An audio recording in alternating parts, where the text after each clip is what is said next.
Good morning बच्चों। आज हम लोग हिंदी व्याकरण के अंतर्गत संधि के आगे का पढ़ेंगे। पिछले क्लास में हम लोग संधि के बारे में पढ़ चुके थे, जिसमें संधि की परिभाषा को जाने थे, संधि के कितने प्रकार होते हैं इसको पढ़े थे। और आज के क्लास में हम लोग जो संधि की परिभाषा को जाने थे, संधि के कितने प्रकार होते इसको पढ़े थे। और इसके अंतर्गत हम स्वर संधि की परिभाषा और उस परिभाषा के द्वारा, उसके उदाहरण के द्वारा हम उसको पढ़े थे और समझे थे कि स्वर संधि को पहचानना हम जाने थे। और आज के क्लास में हम लोग व्यंजन संधि और विसर्ग संधि, इसकी परिभाषा और इसके उदाहरणों के द्वारा इसको समझेंगे। तो पहले एक बार बता देती हूँ कि संधि की परिभाषा क्या थी कि दो वर्ण जब आपस में मिलते हैं तब हम उसको संधि कहते हैं। दो वर्णों के आपस में दो वर्णों का जब आपस में मेल होता है उसे ही हम संधि कहते हैं। संधि के तीन प्रकार होते हैं, स्वर संधि, व्यंजन संधि और विसर्ग संधि। स्वर संधि में क्या था कि दो स्वर जब आपस में मिलते हैं और उनके मेल से जो विकार उत्पन्न होता है उसे ही हम स्वर संधि कहते हैं। ठीक है ना, दो स्वर जब आपस में मिलता है उसको ही हम स्वर संधि कहते हैं। तो कैसे स्वर मिलता है इसको मैं सारा चीज आप लोग को समझाई थी। आज की क्लास में हम लोग व्यंजन संधि और विसर्ग संधि की परिभाषा और उसके उदाहरण के द्वारा उसको समझेंगे। तो सबसे पहले यहाँ पर मैंने व्यंजन संधि की परिभाषा लिखी हुई है, इसको मैं समझाती हूँ। जब किसी व्यंजन वर्ण के साथ किसी स्वर या व्यंजन वर्ण के मेल से, जब किसी व्यंजन वर्ण के साथ किसी स्वर या व्यंजन वर्ण के मेल से कोई नया व्यंजन वर्ण बने तो उससे व्यंजन संधि कहते हैं। कैसे होता है इसको और अच्छे समझा देती हूँ। यहाँ पर लिखा है तो उसे मैं समझाते हुए बता रही हूँ। जैसे कि कोई भी व्यंजन वर्ण रहेगा, उस व्यंजन वर्ण के साथ स्वर मिलेगा या फिर व्यंजन वर्ण मिलेगा, और उन दोनों के मिलने से जब कोई नया व्यंजन वर्ण बनता है तब उसको हम व्यंजन संधि कहते हैं।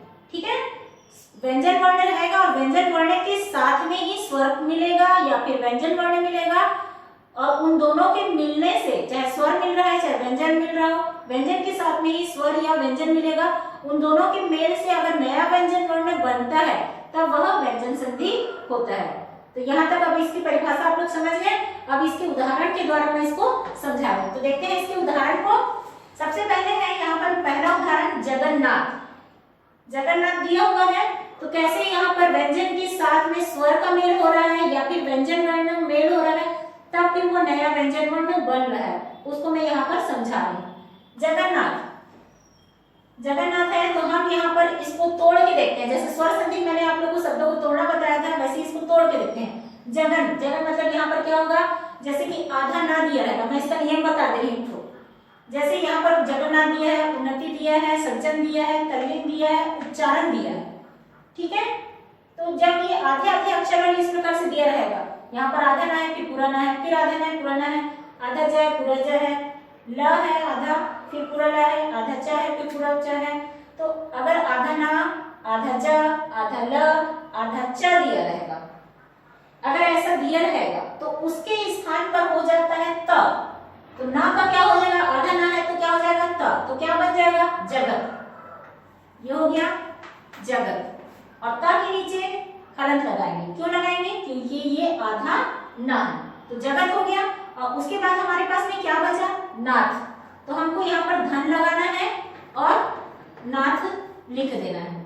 अब यहाँ पर सवाल ये उठता है कि कैसे स्वर के व्यंजन के साथ में स्वर मिल रहा है या व्यंजन मिल रहा है। तो यहाँ पर देखिए त आया, त वर्ण आया, तो त क्या है, व्यंजन वर्ण है।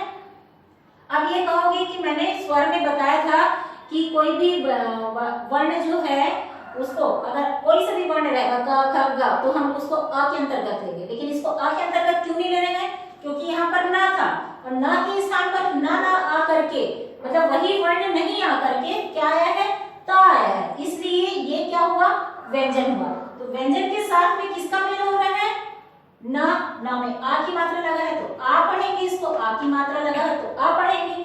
तो यहाँ पर व्यंजन के साथ में स्वर का मेल हो रहा है, इसलिए क्या होगा, व्यंजन संधि होगा। ये हो गया इसका। अब मैंने क्या बताया कि कोई सा भी जैसे अक्षर आधा अक्षर वाला, जैसे ना, आधा अक्षर मतलब कि कोई से भी आधा अक्षर को नहीं लेना है। अगर दिया रहेगा ना दिया रहेगा, ज दिया रहेगा, ल दिया रहेगा, च दिया रहेगा, ये चार चीज को याद रखना है, न ज ल च। ये 4 दिया रहेगा, ये चारों में से अगर कोई सा भी दिया है तो हमको सीधा वहां पर लगाना रहता है हमेशा त। यहाँ पर जैसे कि आधा ना है, उन दिया है आधा ना, तो आधा ना का फिर क्या हो जाएगा उ, फिर यहाँ पर त लिखेंगे और उसके नीचे हलंत लगाएंगे। उत हुआ, उत के बाद में फिर धन लगाएंगे, फिर उसके बाद में क्या बचा है नति, तो क्या लिखेंगे उत धन नति। अब न वैसी का वैसी आया है, न वैसी का वैसी आया है, इसलिए इसको ये हुआ अ, और यहाँ पर न का यहाँ पर त हुआ, इसलिए ये व्यंजन हुआ। तो व्यंजन और स्वर का फिर से मेल हुआ, इसलिए ये क्या होगा व्यंजन संधि होगा। फिर जा का क्या हो जाएगा, मैंने आप लोगों को बताया कि आधा न आधा ज आधा ल आधा च रहेगा तो त होगा, तो सीधा इसको लिखते जाना है। स और आधा ज है तो यहाँ पर क्या होगा त के नीचे हलन यानी कि आधा का। सत धन बचा हुआ क्या है जन, सज्जन, ये हुआ। वैसे ही तल्लीन आधा ला है तो आधा ला का फिर क्या हो जाएगा त हो जाएगा, हलंत लगा। सत धन उसके बाद में बचा हुआ क्या है लीन, तो लीन लिख दिए सत धन लीन। उसके बाद में उच्चारण दिया है तो आधा चा है तो आधा चा का क्या हो जाएगा फिर से त हो जाएगा।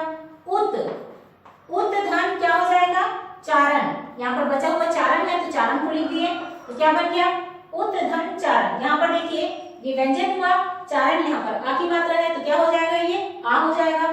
यहाँ पर ला में बड़ी ई है तो क्या हो जाएगा बड़ी ई हो जाएगा। स्वर आ रहा है यहाँ पर पूरे व्यंजन है। यहाँ पर देखोगे आ की मात्रा यानी कि आ हुआ, यहाँ पर कोई मात्रा लगी नहीं हुई है, वर्ण वैसी को वैसे है तो आ हुआ। यहाँ पर भी वर्ण वैसी को वैसे है तो आ हुआ। यहाँ पर ला में बड़ी ई है, बड़ी ई है तो यहाँ पर कौन सा स्वर हुआ बड़ी ई हुआ। यहाँ पर आ की मात्रा है तो कौन सा स्वर हुआ आ हुआ।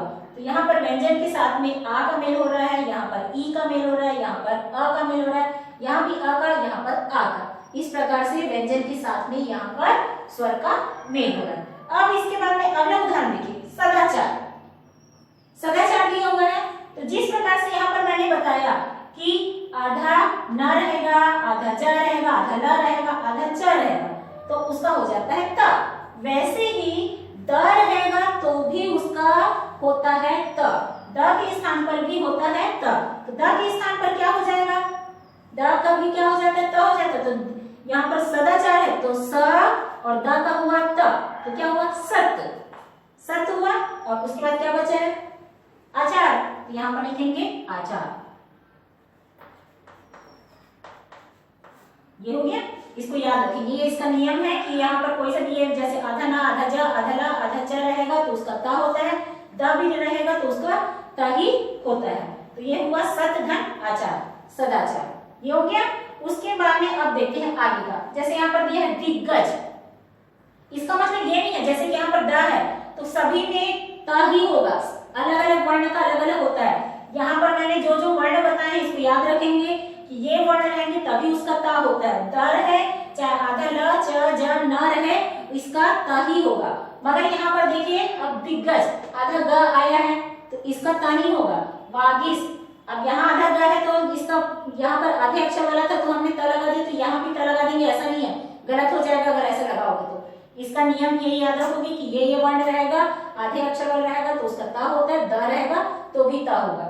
लेकिन ग रहेगा तो ग का ता नहीं होता, ग का होता है क, ग का होता है क, चाहे आधे अक्षर है चाहे पूरे अक्षर है। इसमें दो टुक ग आ रहा है, दिग्गज आधा ग आ रहा है पूरा ग आ रहा है, तो जो पहले वाला है उसको लेंगे। तो पहले वाले का लेंगे तो क्या होगा दिक, काल होता है इसलिए और ये आधा अक्षर है इसलिए यहाँ पर क्या लगाएंगे हलंत लगाएंगे। दिक धन बचा हुआ क्या है गज, दिग्गज, ये हुआ। वागिस है तो वागिस में यहाँ पर ग का मैंने क्या बताया का होता है तो यहाँ पर क्या करेंगे वाक, वाक के नीचे फिर हलंत लगाओगे। वाक धन की बड़ी ई की मात्रा है तो क्या लगाएंगे बड़ी ई और श, ईस, वाक धन ईस, इस प्रकार से बनेगा। उसके बाद में देखो संगम दिया है, संसार दिया है, तो संगम और संसार को हम कैसे बनाएंगे। इसमें देखो ये अम की बिंदु दी हुई है, अम का बिंदु या तो इसका आधे अक्षर के लिए जैसे आधा न, या तो फिर किसके लिए होता है आधा म के लिए होता है ना, संगम संसार। तो इस प्रकार से होता है तो इसको हम कैसे तोड़ेंगे, तो इसको हम हमेशा अगर इसका अम का बिंदु दिया रहेगा तो हमेशा इसको म लेते हैं। अम का बिंदु दिया है तो इसको हमेशा म ही लेंगे। जैसे पंचम दिया है तो पम, संगम दिया है तो सम, संसार दिया है तो सम, तो हम यहाँ पर सम करके लेंगे। अम का बिंदु है तो सम और उसके नीचे हलन। उसके बाद बचा हुआ क्या है हमारे पास में, गम। यहाँ पर लिख दिए गम। सम धन गम, संगम। सम धन गम संगम। उसी प्रकार संसार का भी क्या हो जाएगा, सम धन सार, सम धन सार, संसार। ठीक है, ये हो गया अंक के बिंदु वाला। अब देखो यहाँ पर दिया है उद्धार। अभी तक हम क्या क्या देख रहे थे कि व्यंजन के साथ में जितना भी आया है वो स्वर का मेल हो रहा है, लेकिन व्यंजन के साथ में व्यंजन का मेल कैसे हो उसको देखना है, क्योंकि इस परिभाषा में क्या बताता है, जब किसी व्यंजन वर्ण के साथ किसी स्वर या व्यंजन वर्ण का मेल हो, व्यंजन के साथ या तो स्वर मेल होगा या फिर व्यंजन का मेल होगा। तो यहाँ पर देखो व्यंजन वर्ण वाला कैसे होगा, जैसे उद्धार दिया है तो उद्धार को अगर हम तोड़ के लिखेंगे तो ऐसा भी लिख सकते हैं,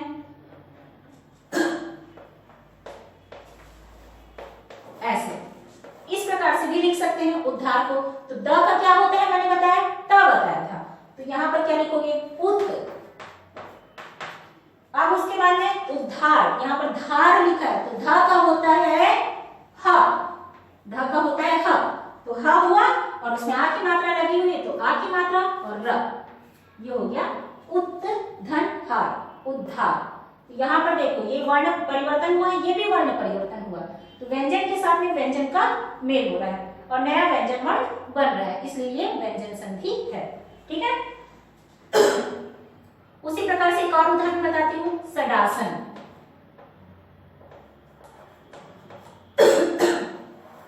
जैसे सडासन है, सडासन है तो ड का होता है ट, तो यहाँ पर क्या होगा, सट, सट धन आसन, ये ऐसे होगा, सट धन आसन, ड का हो गया ट, तो यहाँ पर ये हुआ सट धन आसन, अर्थात क्या हुआ, सटासन। तो ड का ट हो गया, यहाँ पर वर्ण परिवर्तन हुआ है और यहाँ पर जो है स्वर आया है, इसलिए ये व्यंजन संधि हुआ। अब इसके बाद में हम लोग ये पूरे व्यंजन संधि की परिभाषा और उदाहरण के द्वारा व्यंजन संधि को भी समझे हैं। अब इसके आगे हम लोग देखते हैं विसर्ग संधि।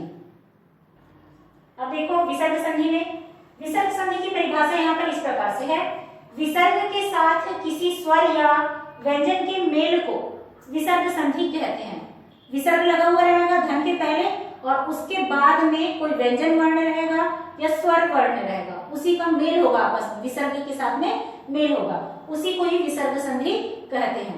ठीक है, अब यहाँ पर मैंने उदाहरण दिया लिखा हुआ है, इस उदाहरण के द्वारा मैं आप लोग बताती हूँ कि ये कैसे विसर्ग संधि है। इसका नियम देखो, जैसे कि व्यंजन संधि में मैंने आप लोगों को बताया कि अधना, अधज, अधच, अधड ये रहेगा और या फिर द रहेगा, तो उसके स्थान पर त लगता है। तो इसमें क्या नियम होता है, श, चाहे वो षटकोण का श है, चाहे वो सरते का स है या शक्कर वाला श है, कोई सा भी स रहेगा, ये तीनों में से कोई सा भी स जब आधा दिया रहेगा, तीनों में से कोई सा भी स आधा दिया रहेगा, चाहे वह यहाँ पर आपका षटकोण का आधा स है या फिर शक्कर का आधा स है या फिर सरते का आधा स है, ये तीनों अगर कोई रहेगा तो इसी को ही हमको हटाना है और हटा करके उसके स्थान पर विसर्ग लगाना है, इसी को ही हटाना है और हटा करके उसके स्थान पर विसर्ग लगाना है। फिर जो बचा हुआ है उसको वैसे का वैसा ही लिखना है। तो जैसे कि निष्कपट दिया है तो निष्कपट को हमको क्या करना है, आधा सा दिया है तो आधा सा को क्या करना है, हमको हटा करके विसर्ग लगाना है। तो नी के बाद में यहाँ पर श दिया हुआ है, षटकोण का सा, तो उसको हटा दिया और उसके स्थान पर लगा दिए विसर्ग। अब बच गया क्या हमारे पास में, कपट, तो धन लगा करके लिख दिए कपट, तो क्या बन गया, नील धन कपट। तो विसर्ग के साथ में यहाँ पर देखो कपट, यानी कि क वैसी तो वैसी आए, यानी कि ये स्वर हुआ, अवर्ण हुआ, स्वर के साथ में अ का मेल हो रहा है, सॉरी विसर्ग के साथ में यहाँ पर स्वर वर्ण का मेल हो रहा है, इसलिए यह हुआ विसर्ग संधि। उसी प्रकार यहाँ पर मैंने कोई सा भी स बोला है तो सीधा उठा उठा करके हमको लिखते जाना है। यहाँ पर स दिया है, नमः, यहाँ पर स दिया है तो नमः के बाद में स है तो नमः के बाद में स है तो नमः लिखेंगे और उसके बाद विसर्ग लगा देंगे। फिर बचा क्या है, कार, तो हमको लिख देना है कार, नमः धन कार, और मिल करके बनता है नमस्कार। उसके बाद में निश्चय, फिर आधा सा दिया है तो फिर से हमको वही नियम याद रखना है, नी के बाद में श है इसलिए नी के बाद में हमने विसर्ग लगा दिया, नीह धन, बचा हुआ क्या है चय, तो चय लिख दिए, नीह धन चय। तो यहाँ पर भी देखो च वैसी वैसी आया है, यहाँ पर का में आ की मात्रा है मतलब आ होगा, यहाँ पर वर्ण वैसी वैसी आया यानी कि आ होगा, विसर्ग के साथ में स्वर का मेल हो रहा है। अब देखो मनोहर, मनोहर है तो कैसे करेंगे, ओ की मात्रा है, स्वर संधि में हमने पढ़ा था कि ओ की मात्रा रहेगा, जैसे परोपकार, तो आ और उ मिल करके बनता है ओ की मात्रा। तो यहाँ पर अगर हम ऐसे जोड़ते हैं मन धन, अगर उ जोड़ते हैं उहर, मन धन उहर, तो इसका कोई मतलब नहीं हो रहा है। तो यहाँ पर आपको ये याद रखना है कि ओ की मात्रा रहेगा तो विसर्ग कैसे बनेगा, और ओ की मात्रा रहेगा तब वो स्वर कैसे होगा। वो शब्दों को तोड़ोगे तो शब्द हमारा बन रहा है कि नहीं, उसके ऊपर आपको ध्यान देना है, तब आपको समझ आएगा कि वो स्वर संधि है या विसर्ग संधि। यहाँ पर मनोहर दिया है तो ओ की मात्रा को हटा देना है, ओ की मात्रा को हटा देना है। ना में ओ की मात्रा है तो ना में जो ओ की मात्रा है उसी को हटा करके हमको विसर्ग लगाना है। तो मनः, ओ की मात्रा हटा तो क्या बना मनः, और बचा क्या है हर, तो लिख दिए हर, मनः धन हर, अर्थात क्या हो जाएगा मनोहर। उसके बाद में यहाँ पर दिया है दुर्गति, दुर्गति दिया है। अब इसका कैसे होगा, जैसे कि कोई सा भी र वर्ण दिया है, यहाँ पर मैंने लिख दिया दुराचार, दुराचार, और यहाँ दिया है दुर्गति। दुराचार दिया है, यहाँ पर अगर दुर्गति इस प्रकार से लिखा है, जैसे यहाँ पर लिखा है दुर्गति, इसको अगर हम एक एक वर्ण को हिज्जा करके लिखते हैं तो कैसे बनेगा, दु र ग ति, इस प्रकार से बनेगा। तो इस प्रकार से बनेगा, तो इसको हमको कैसे करना है, दुराचार है तो र वर्ण को हटा करके हमको विसर्ग लगाना है। र वर्ण को हटाएंगे तो विसर्ग बनेगा, तो क्या बन जाएगा यहाँ पर दुह, विसर्ग लगा, और उसके बाद क्या बचा है अचार, धन क्या लिखेंगे अचार, ठीक है, दुह धन अचार, दुराचार। दुर्गति है तो दुर्गति को हमने यहाँ पर मैं तोड़ करके बताई, र किसके पहले आता है ग के पहले, तो यहाँ पर ये र वर्ण को हटाना है, तो र जो है यहाँ पर ग के पहले आ रहा है, तो कैसे लगेगा, यह ग हट रहा है तो दुह धन गति, इस प्रकार से यह बनेगा। तो यहाँ पर आपको नियम याद रखना है कि कोई सा भी अगर श दिया रहेगा, आधे अक्षर वाला स रहेगा तो उसको हटा देंगे, और उसको हटा करके हमको विसर्ग लगाना है, बाकी जैसा बचा उसको धन लगा करके आगे लिख देना है। फिर उसी प्रकार ओ की मात्रा रहेगा तो ओ की मात्रा को हटा देना है, और उसके बाद में हटा करके उसको विसर्ग लगाना है। र वर्ण वाला रहेगा तो र वर्ण रहेगा, या फिर रैप वाला रहेगा तो उसको इस प्रकार से आपको नहीं समझ आता तो ऐसे तोड़ के लिखना, और उसके बाद उसको हटा करके इस प्रकार से बनाना है। अब इसमें ऐसा भी होता है, जैसे निरोग दिया है, निरोग दिया है तो अब निरोग दिया है तो र भी दिया है और ओ की मात्रा भी दिया है, तो उसमें क्या करोगे, इसमें ऐसा बनता है, निरोग दिया है तो क्या होगा, र भी दिया है, ओ की मात्रा भी दिया है, तो आपको ये याद रखना है। अब ओ की मात्रा इसमें नहीं हटेगा, ना ही र नहीं हटेगा, दोनों नहीं हटेगा, इसमें सीधा क्या हो जाएगा नीह धन रोग, नीह धन रोग। इसका नियम ऐसे है, क्योंकि ये दोनों आया है, ओ की मात्रा भी आया है, र भी आया है, इसलिए ये नहीं हटेगा, सीधा क्या हो जाएगा नीह धन रोग, ठीक है। तो ये आप लोग को समझ आ गया होगा विसर्ग संधि। विसर्ग संधि के नियम यहाँ पर तीन चीज अच्छे से याद रखेंगे कि र रहेगा तो र को हटाना है, और अगर ओ और र का दोनों दिया रहेगा तो वो नहीं हटेगा। साथ में आपको ये भी याद रखना है कि ओ की मात्रा रहेगा, र वर्ण भी रहेगा, या कोई सा भी आधा श रहेगा तो उसको हटा करके आपको विसर्ग लगाना है, और जो बचा हुआ रहेगा धन लगा करके उसके आगे का लिख देना। तो इस प्रकार से ये विसर्ग संधि हुआ आपका। तो आज की क्लास में हमने संधि पढ़ा। आज की क्लास में आपका संधि, स्वर, व्यंजन और विसर्ग संधि आज तीनों कंप्लीट होता है।